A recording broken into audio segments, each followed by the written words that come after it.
Hello, I'm Oscar Quevedo. I'm here with Mr. Hersh in Sammamish, Washington, in his private cellar.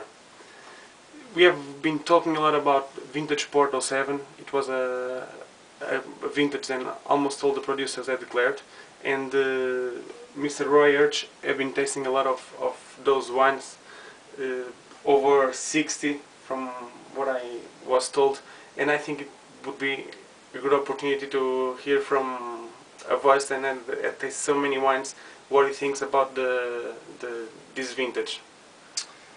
The 2007 vintage has been one that is obviously from a very cool year.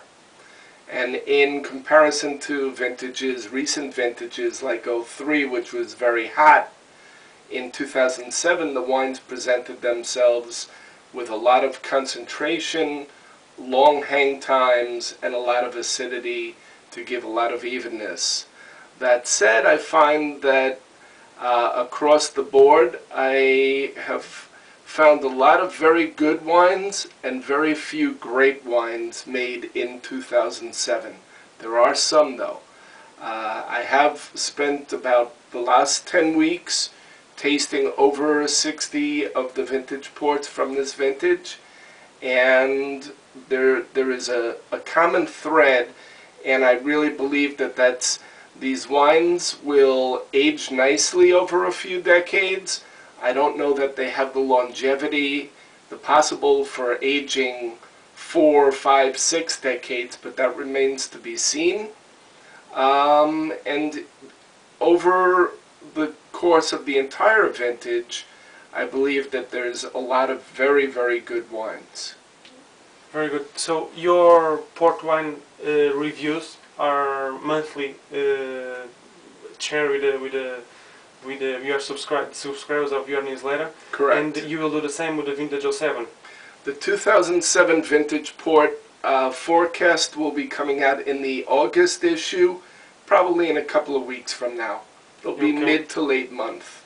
Okay. Okay. Good. Well, maybe we could take this opportunity to just show some of your great wines we have here. I think I will not miss this, because this is really a great opportunity to see what Mr. Roy has in his private cellar, what he drinks. So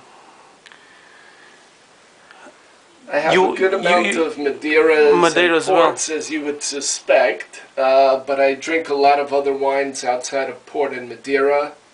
A lot from France and Italy, many Douro wines, which is something that I've, in the last 5 years, really started to amass a nice collection of wines from the Douro.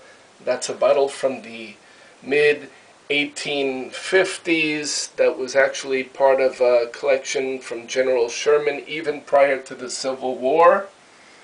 These are all little miniature bottles. Yeah. This is a beautiful bottle. I don't know if the wine is good, but this is really beautiful, this bottle.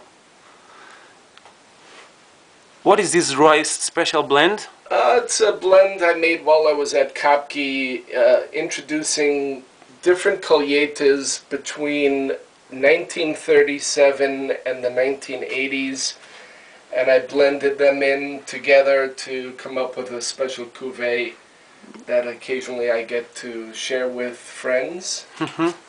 If you have to choose one bottle of this here, what you would choose? Of any bottle in my collection?